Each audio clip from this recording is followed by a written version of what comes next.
호세아서 말씀을 계속 보고 있습니다.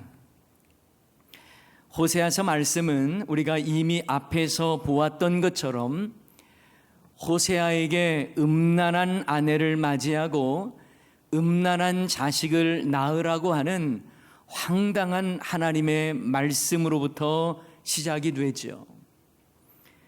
이것은 호세아의 개인사를 통해 북이스라엘이 얼마나 우상숭배로 가득한지 영적 음행의 현 주소를 보여주시는 말씀입니다. 그러나 그럴지라도 회개의 기회를 주시고 회복을 원하시며 내가 너에게 장가들겠다고 하는 처절한 하나님의 사랑을 볼 수 있었습니다.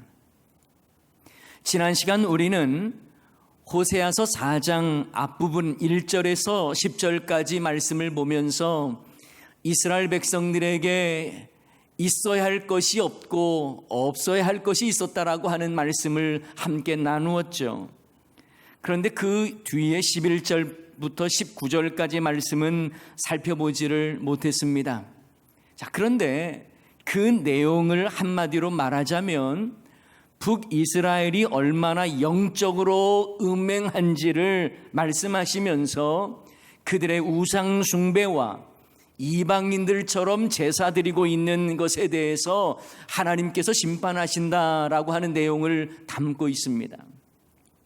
그 대표적인 성경 구절을 하나 보면 호세아 4장 12절 말씀을 우리가 함께 보면요, 내 백성이 나무에게 묻고 그 막대기는 그들에게 고하나니 이는 그들이 음란한 마음에 미혹되어 하나님을 버리고 음행하였음이니라, 이렇게 말씀합니다. 얼마나 그들이 영적으로 심각한 상태에 있습니까?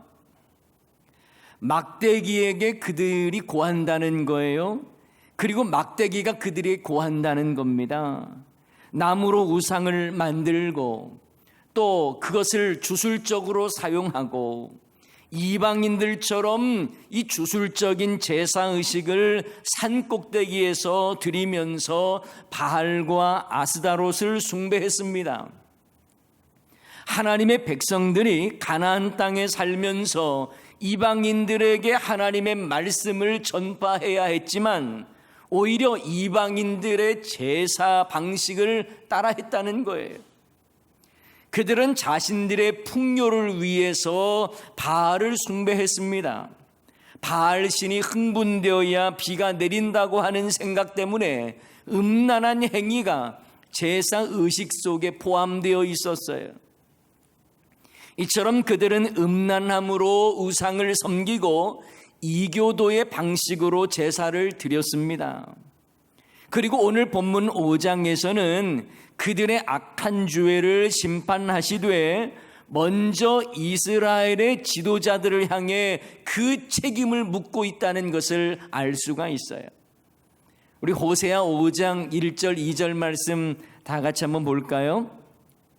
제사장들아 이를 들으라, 이스라엘 족속들아 깨달으라, 왕족들아 귀를 기울이라, 너희에게 심판이 있나니 너희가 미스바에 대하여 올무가 되며 다볼 위에 친 그물이 됨이라. 배역자가 살육죄에 깊이 빠졌음에 내가 그들을 다 벌하노라. 아멘.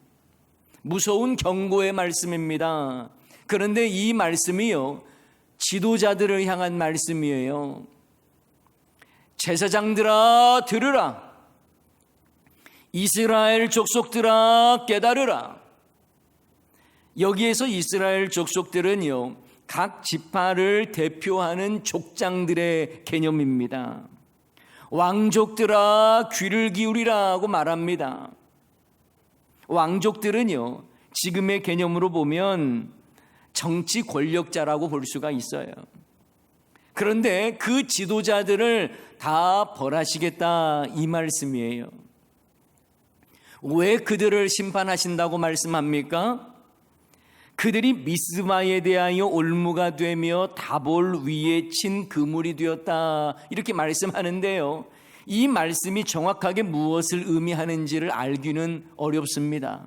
다만 2절에 보면 패역자가 살육죄에 깊이 빠졌다라는 말씀을 통해서 지도자들의 패역한 행위로 수많은 백성들이 살육을 당했다라고 볼 수가 있어요. 여러분, 지도자가 얼마나 중요한지 모릅니다. 스탈린이나 히틀러나 또 폴포트 같은 그런 지도자를 만나면 그 광기에 백성들도 잔혹하게 죽고 또 백성들이요 잔인하게 됩니다. 교회의 리더 역할도 마찬가지예요. 교회는 거룩한 하나님의 나라며 하나님의 말씀이 다스리는 그런 공동체이어야 합니다. 이런 점에서 교회 리더들은요, 하나님의 말씀을 가르치고 삶으로 본을 보여야 할 책임이 있습니다. 그러므로 교회에서의 당회원들, 소그룹 리더들, 모든 교사들 삶이 중요한 거예요. 헌신이 무엇인지 말이 아닌 삶으로 보여줄 수 있는 영적 지도자가 되어야 합니다. 기독교 리더십의 대가로 불리는 존 맥스웰 목사님이 계세요. 이 목사님이 이런 말을 했습니다. 아무도 따라가지 않는 것은 산책일 뿐이다. 리더십에 대해서 그는 따라오게 하는 힘이다라고 정의를 했습니다.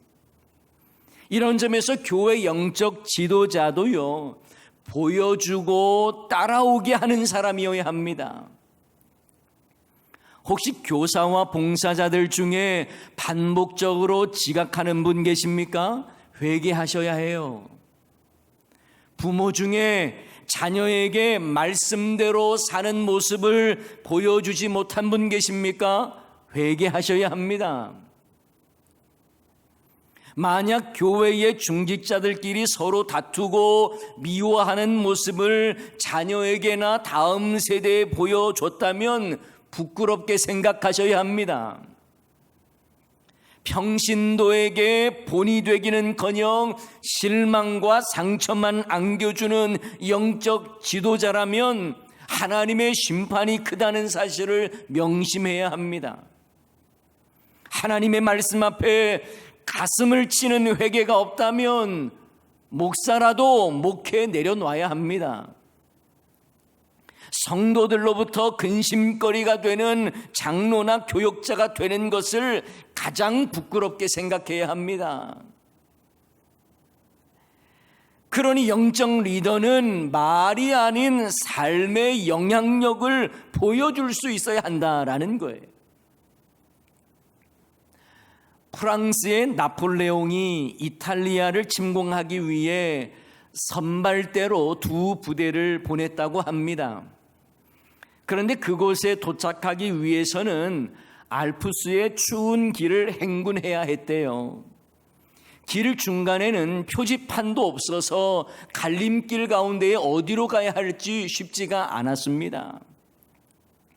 그런데 첫 번째로 보내진 부대는 이미 추위에도 지쳐 있었고 준비한 식량도 다 떨어져 간 데다가 알 수 없는 갈림길이 나오자 부대는요, 심각한 분열을 겪었고 가는 도중에 분란이 일어나서 결국 한 명도 돌아오지 못한 채 모두 목숨을 잃었다는 거예요. 그런데 2번째 보내진 다른 한 부대는요, 한 명도 빠짐없이 정찰을 마치고 귀환을 했다는 겁니다. 그 비결이 바로 지도자에게 있었다는 거예요. 이 부대 역시 식량도 떨어졌고요, 추위에 지친 상태였습니다. 그러나 군대를 이끌던 장교가 갈림길을 만나자 가방에서 지도를 꺼내 살펴본 뒤 부대를 이끌고 갔답니다. 따르던 군사들도 지휘관이 지도를 가지고 있다는 것에 안심하고 힘을 낸 것이죠. 그런데 놀랍게도요, 장교가 꺼낸 지도는 다른 지역의 지도였다는 거예요. 오랜 경험을 가진 장교는 부하들이 불안해하지 않도록 다른 지역의 지도를 티도 내지 않고 꺼내보는 척을 한 겁니다. 이렇게 보여준다라고 하는 것은 의미가 있고 중요한 거예요. 영적 리더도 마찬가지입니다. 삶으로 보여줄 수 있어야 하는 거예요. 먼저 본을 보여야 합니다. 헌신에 앞장서야 합니다. 교회의 거룩성은 바로 영적 리더의 삶과 관련이 있는 거예요. 오늘 본문에서도 영적 지도자가 하나님 앞에 얼마나 큰 책임이 있는지를 보여주지 않습니까? 제사장들과 족장들과 왕족들이 백성들을 위하지 않고 오히려 배역자가 되어서 백성들을 사륙하는 모습에 하나님은 그들을 벌하시겠다고 말씀하시는 내용이에요. 이런 점에서 내가 영적인 리더냐 아니냐가 중요한 것이 아니라 내가 제대로 본을 보이는 리더인가 그렇지 않느냐가 중요한 겁니다. 저는 어려서부터 목회자가 되고자 했습니다. 부모님은 아들 사형제 중에서 한 명은 하나님께 온전히 바치고 싶다라는 말씀을 종종 하셨고 그때마다 저는 당연히 제가 목회해야 된다고 생각을 해왔습니다. 그래서 대학에서 전공을 선택할 때에도 조금이나마 목회에 도움이 될 수 있는 학과가 뭘까 고민하다가 문학을 전공했습니다. 대학 4학년이 돼서 친구들은 취업을 준비할 때 저는 신학대학원에 들어갈 준비를 했죠. 당시 신학대학원의 입시 시험 과목이요, 논술과 영어와 교리 시험이 있었습니다. 그런데 저는 교리 시험을 준비하면서 웨스트민스터 대교리 문답 151문을 보면서 큰 충격을 받았습니다. 목회를 할 것인지 목사가 되는 것이 옳은지 아주 심각한 고민을 했습니다. 웨스트민스터 151문이 제게 큰 부담감으로 다가왔기 때문입니다. 여러분, 대교리 문답 제 151문이 뭔지 궁금하시죠? 예, 그 내용을 한번 보여드리면 질문이 이렇습니다. 어떤 죄를 다른 죄보다 더 가증하게 악화시키는 요소들은 무엇입니까? 라는 질문이에요.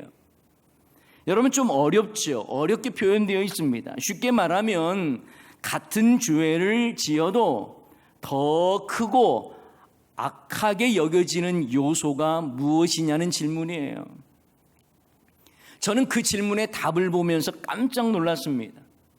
어떤 죄를 지었을 때에 범죄한 사람들에 따라, 그리고 범죄한 대상에 따라, 범죄의 성격과 질에 따라, 때와 장소의 상황에 따라 죄가 더 심각해진다는 말이었습니다. 다시 말하면 같은 죄라고 해도 신앙의 연수가 높은 사람이나 그가 가진 은사와 직분에 따라서 다르다는 거예요. 특히 다른 사람들에게 큰 영향력을 주는 사람의 죄가 더 심각하다는 겁니다. 쉽게 말씀드리면 세 가족이 짓는 죄와 중직자가 짓는 죄는요, 설령 같은 죄를 짓는다 해도 중직자가 지은 죄가 더 심각하다는 거예요. 목사가 짓는 죄는 평신도가 짓는 죄와 같을지라도 더 가증하게 악화시키는 요소가 있다라는 말입니다. 저는 이 내용을 공부하면서 목회의 길을 걷는 것에 대한 두려움이 몰려왔어요. 목사이기에 그 죄가 더 가증하고 악화된다는 말이 제게 엄청난 부담감으로 다가왔습니다. 교리 공부를 하면서요, 저는 목회자가 된다는 것은 영광스러운 일이기 전에 두려움의 길이라는 것을 깨닫고 신학 공부를 계속해야 할지, 목사가 되고자 하는 그 길 정말 후회가 없는 그런 결정일지 너무너무 고민이 됐어요. 그래서 신학대학원 입학을 위한 공부를 잠시 접어두고 며칠간 제 자신의 소명을 다시 한번 점검하는 시간을 가졌습니다.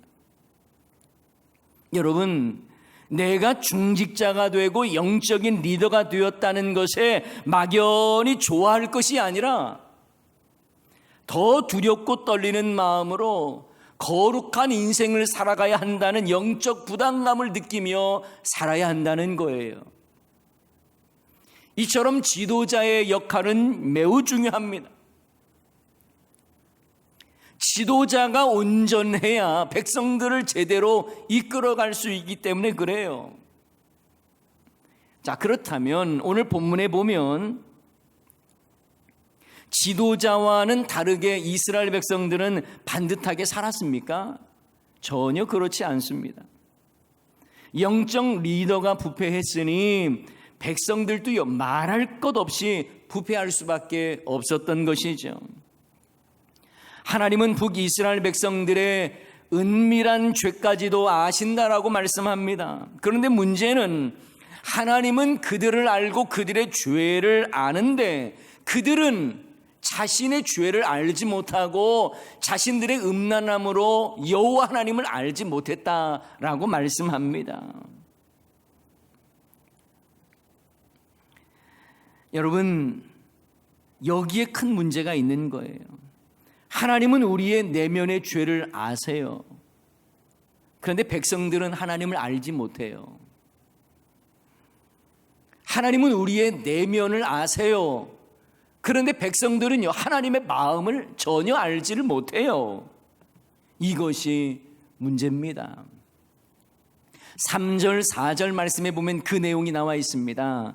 에브라임은 내가 알고 이스라엘은 내게 숨기지 못하나니 에브라임아, 이제 내가 음행하였고 이스라엘이 더러워졌느니라. 그들의 행위가 그들로 자기 하나님께 돌아가지 못하게 하나니 이는 음란한 마음이 그 속에 있어 여호와를 알지 못하는 까닭이라.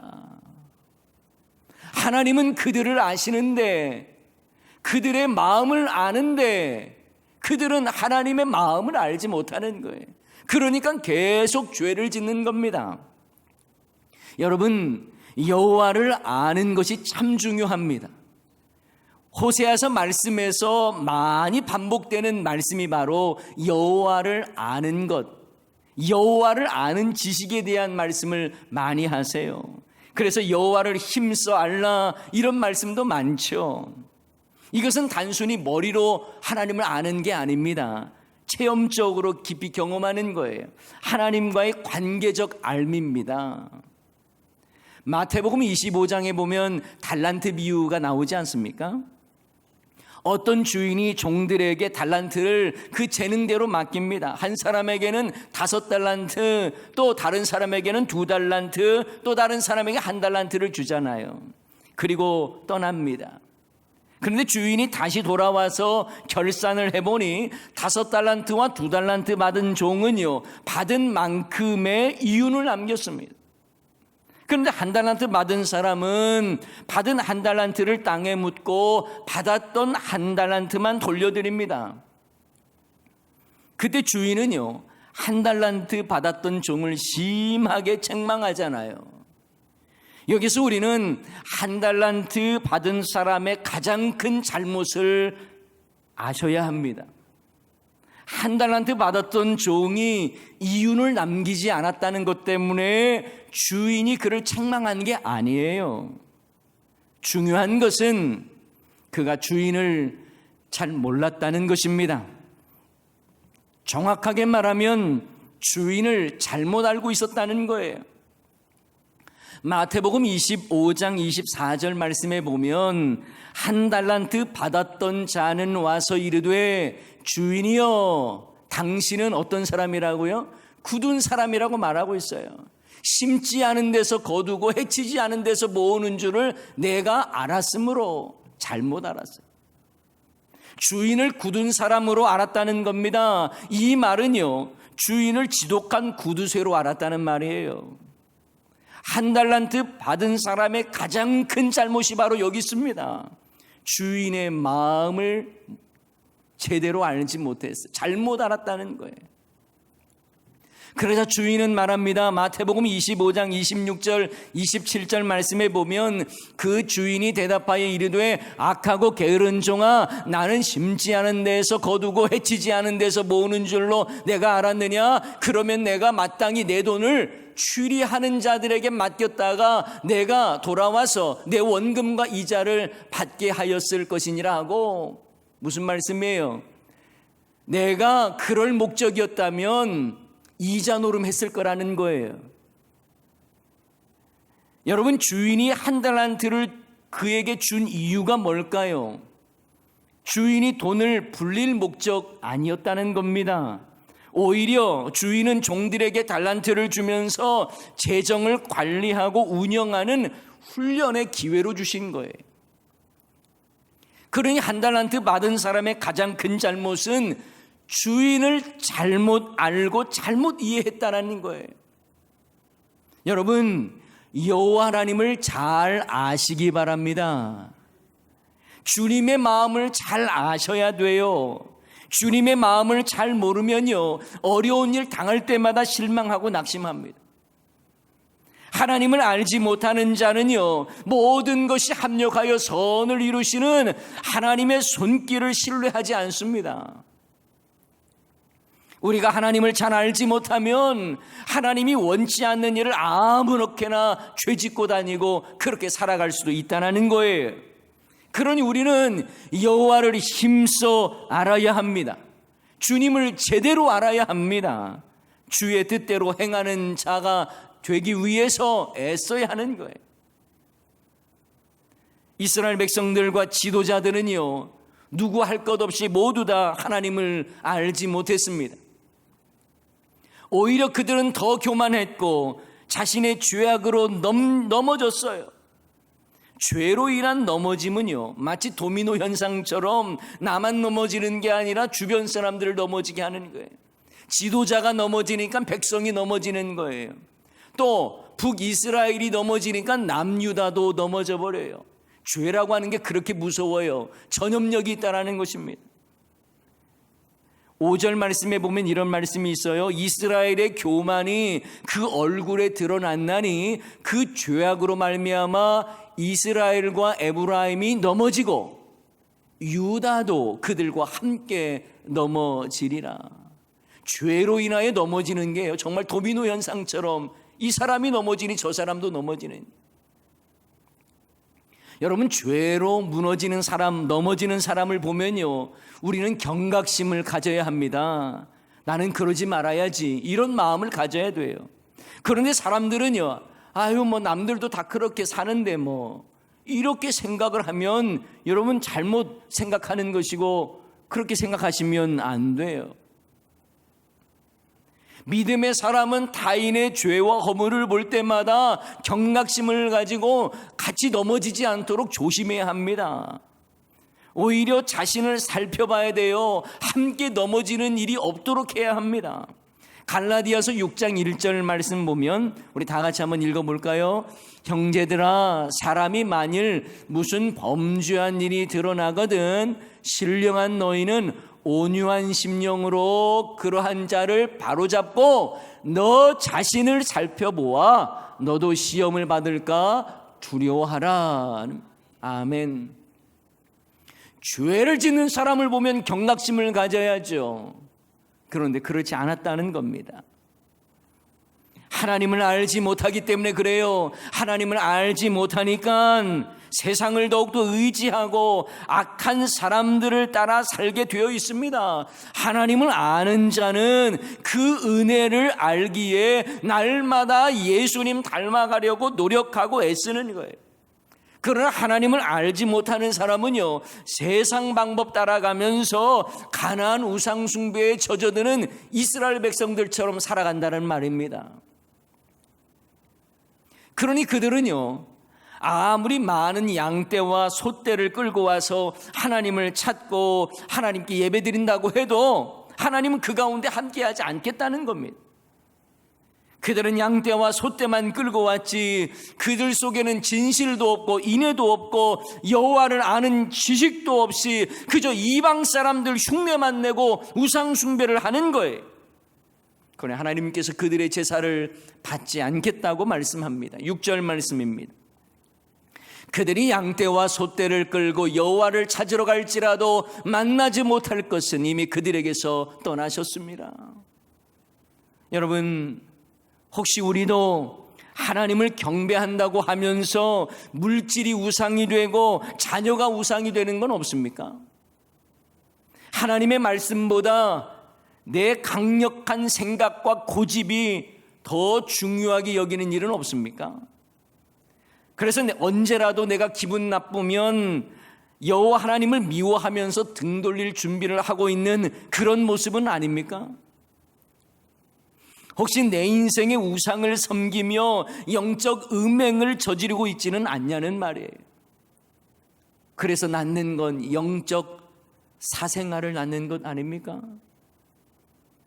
하나님은 이스라엘 백성들과 영적 지도자들 모두 다 부패했고 영적 음행을 저질러서 그들은 영적 사생아를 낳았다라고 말씀하세요. 7절 말씀이에요. 우리 7절 말씀도 다 같이 한번 읽습니다.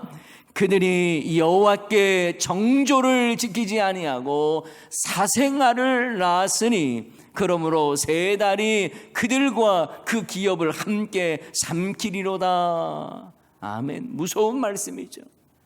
그들이 여호와께 정조를 지키지 않아서 사생아를 낳았다. 그래서 내가 너를 삼켜버리겠다. 얼마나 무서운 말입니까?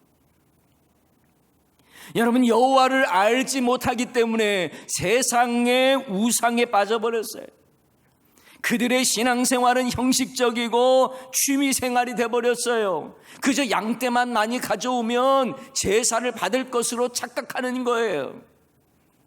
그래서 영적인 불륜으로 사생아를 낳는 모습이 바로 북이스라엘의 모습이었습니다.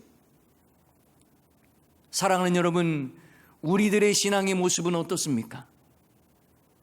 여호와께 정조를 지키면서 주님의 거룩한 신부로서의 삶을 살고 계십니까? 아니면 호세의 아내 고멜처럼 바람난 모습으로 세상을 더 좋아하는 그런 우리들의 모습은 아닙니까? 우리는 스스로 영적인 상태를 점검해야 할 것입니다. 자, 그런데요, 하나님은 그들의 죄악에도 그들이 죄를 뉘우치고 하나님의 얼굴을 구하고 간절히 찾고 간구할 것을 기다리고 있다는 것이 더 놀랍습니다. 여러분, 우리 15절 말씀, 마지막 15절 말씀 다 같이 한번 읽어봅니다. 그들이 그 죄를 뉘우치고 내 얼굴을 구하기까지 내가 내 곳으로 돌아가리라. 그들이 고난받을 때에 나를 간절히 구하리라. 아멘. 여기 하나님의 마음이 담겨 있어요. 너희들이 죄를 뉘우치고 주의 얼굴을 구하며 간절히 찾고 구하라. 이 말씀 속에 제발 돌아와라. 너의 간절한 기도 내가 기다리고 있다. 이걸 말씀하고 있는 거예요. 사랑하는 여러분, 우리도 주님을 실망시키고 마치 여호와께 정조를 지키지 아니하며 사생자를 낳은 모습으로 살아갈 때가 많아요. 세상이 더 좋고 세상 우상 섬기며 살아갈 때가 많다라는 것입니다. 주님보다 더 좋아하는 것도 많고요. 그렇게 살아가요. 그때 하나님의 심판 혹독합니다. 그런데 하나님은 경고하시면서도 끝까지 요구하시는 게 나를 제대로 좀 알아라. 죄를 뉘우치고 내 얼굴을 구해라. 나에게 간절히 찾고 구해라. 말씀하고 있습니다. 마치 부모가 회초리를 들어서 내리쳐도 자녀가 부모의 마음을 알아주기를 원하는 그 부모의 마음과 같겠지요. 하나님 또한 그들이 당하는 고난 속에서도 간절히 내 얼굴을 구해라, 간절히 나를 찾아라, 나에게 돌아오라, 그래야 회복이 있다라고 말씀하시는 겁니다. 사랑하는 여러분, 우리 모두가 새로워지기를 원합니다. 세상을 우상으로 섬기는 자가 아니라 하나님을 제대로 알고 돌이켜 하나님께 정조를 지키며 살아가는 저와 여러분의 삶이 다 될 수 있기를 주님의 이름으로 간절히 축원합니다. 오늘 이 말씀 기억하면서 우리 함께 찬양하기를 원하는데요. 주께 가오니 날 새롭게 하옵소서. 주님의 은혜를 나에게 부어주시옵소서. 더 이상 넘어지지 않고 주님께 나아가기를 원합니다. 이런 고백 담아서 우리 함께 찬양하십시다. 주께 가오니 날 새롭게 하소서.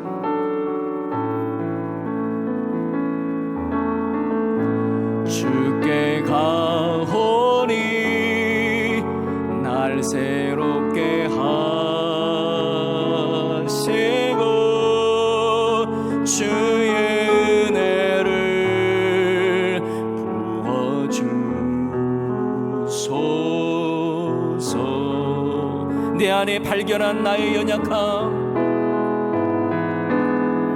내 안에 발견한 나의 연약함 모두 벗어지리라. 주의 사랑으로, 주님의 사랑, 주 사랑 나를 붙드시고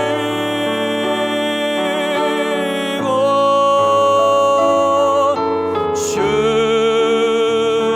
곁에 나를 이끄소서.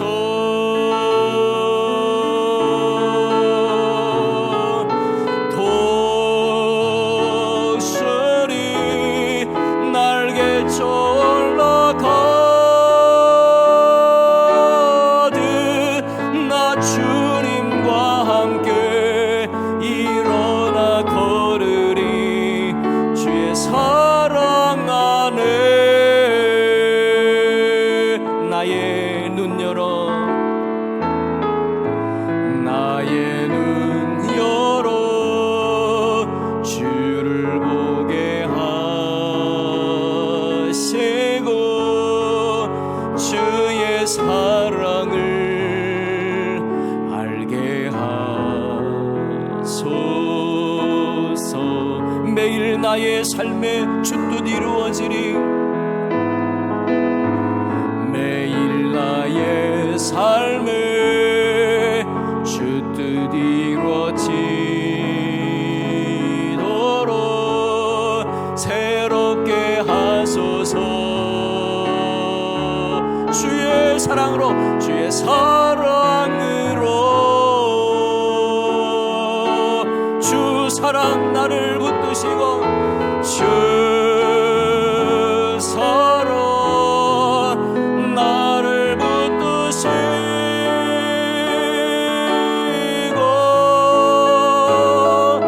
주 곁에 나를 이끄소서. 독수리 날개치며 올라가듯 독수리 날개쳐 올라가듯 나 주님과 함께 일어나 걸으리. 주의 사랑 안에, 주 사랑 나를 붙드시고 주 사랑 나를 붙드시고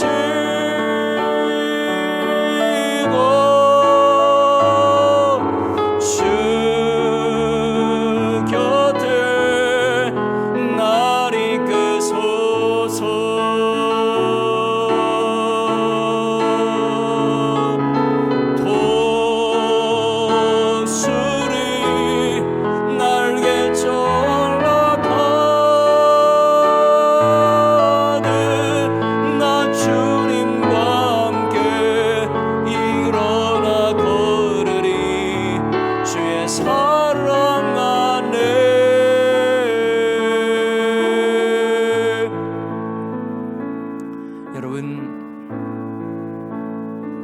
여호와께 돌아가야 하는데, 우리가 새로워져서 주님께 돌아가야 하는데, 우리들의 죄악이 세상을 더욱 우상 삼아 살아가는 우리들의 모습이 여호와를 알지 못하게 하는 것은 아닌지요. 주여, 나를 새롭게 하여 주시고 눈을 열어 주님을 보게 하여 주시옵소서. 하나님, 내 모습이 이렇게 초라합니다. 때로는 세상의 환경 가운데 너무나 무기력합니다.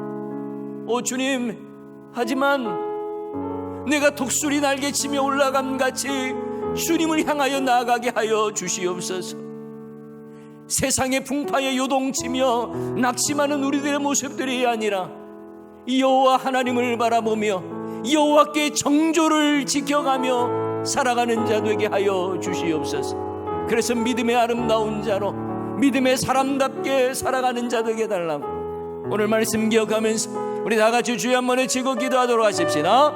주여, 아버지, 우리의 심령 가운데에 주님을 향한 간절한 사모함이 있기를 원합니다. 우리를 새롭게 하소서. 주님께 돌아가야 할 인생, 아버지, 고백하며 그렇게 나아가기를 원합니다.